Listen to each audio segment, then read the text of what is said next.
అవని గణపతిని తీసుకొచ్చి మన ఇంట్లోనే పూజ చేస్తాము, మనందరికీ మంచి జరుగుతుందని వాళ్ళ అత్తయ్యకి మామయ్యకి చెప్పడంతో వాళ్ళు సరేనంటారు. ఇక అక్షయ్, కమలు, శ్రీకర్ వెళ్ళి వినాయకుని విగ్రహాన్ని తీసుకొచ్చి ఇంట్లో పెట్టడంతో ఇక ఇల్లంతా పూల డెకరేషన్ చేసి పూజకి ఏర్పాట్లు చేస్తూ ఉంటారు. ఇక ఆ పూజకి రాజేంద్ర ప్రసాద్ ఫ్యామిలీ పల్లవి వాళ్ళ అమ్మా నాన్నని పిలవకపోయినా పల్లవి వాళ్ళ అమ్మా నాన్నని పూజకి రమ్మని పిలుస్తుంది. ఇక పల్లవి వాళ్ళ అమ్మా నాన్న పూజకి వస్తారు. ఎవరూ లేకుండా పల్లవిని కలిసిన వాళ్ళ నాన్న, నువ్వు తీసుకురమ్మన్నట్టుగానే మత్తు మందుని తీసుకొచ్చాను, ఇది నీళ్ళలో కలిపిస్తే 2-3 గంటల సేపు స్పృహలోనే ఉండరు, దీంతో ఏం చేయబోతున్నావని పల్లవిని అడుగుతూ ఉంటే ఇక పల్లవి అయితే ఈ పౌడర్ని తీర్థంలో కలిపేస్తాను, ఇది ఎవరైతే తీసుకుంటారో వాళ్ళు 2-3 గంటల సేపు మత్తులో ఉండి స్పృహ కోల్పోతారు, అప్పుడు డాక్టర్ని తీసుకురావడం నానా హంగామా జరుగుతుంది, అప్పుడు ఈ పూజ ఆగిపోతుంది. ఈ పూజలో అత్తయ్య మావయ్య మధ్య ఉన్న మనస్పర్ధాల కారణంగా వాళ్ళైతే ఈ పూజలో కూర్చోరు. ఇక ఖచ్చితంగా అవనీని, అక్షయ్ బావ గారినే ఈ పూజలో కూర్చోమని చెప్తారు. అప్పుడు ఈ పూజ ఆగిపోవడానికి అవనీయ కారణమని, అరిష్టమని, లేనిపోని అనుమానాల్ని నేను పుట్టిస్తాను అని వాళ్ళ నాన్నతో చెప్పడంతో ఇక వాళ్ళ నాన్న అయితే చాలా సంతోషపడిపోతూ ఉంటాడు. ఇక పల్లవి ఆ పౌడర్ని తీసుకెళ్ళి గణపతి ముందు ఉన్న తీర్థంలో కలిపేసి ఏమీ తెలియనట్టుగా అమాయకంగా నటిస్తూ ఉంటుంది. ఇక జరగబోయే అనర్థాన్ని తలుచుకొని చాలా సంతోషపడిపోతూ ఉంటుంది.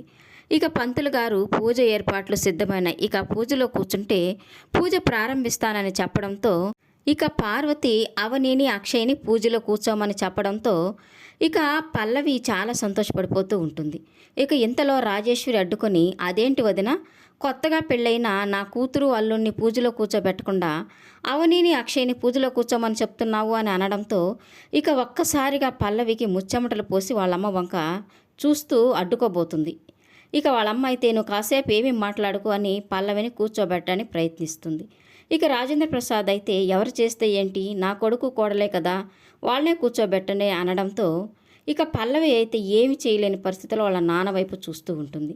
ఇక వాళ్ళ నాన్న అయితే వద్దని చెప్పలేక, ఏం చెప్పలేక పల్లవి వంక చూస్తూ ఉంటాడు. ఇక పల్లవికి అయితే ఆ తీర్థంలో కలిపిన పౌడరే గుర్తుకొస్తూ ఉంటుంది.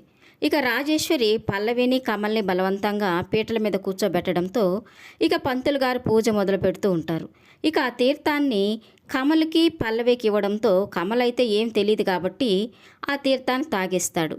ఇక పల్లవి ఆ చేతిలో తీర్థం పట్టుకొని ఆలోచిస్తూ దిక్కులు చూస్తూ ఉంటుంది. పంతులు గారు పల్లవిని తీర్థం తాగండమ్మా అని చెప్తూ ఉన్నా పల్లవి ఆ తీర్థం తాగకుండా దాని వంకే చూస్తూ ఉంటుంది.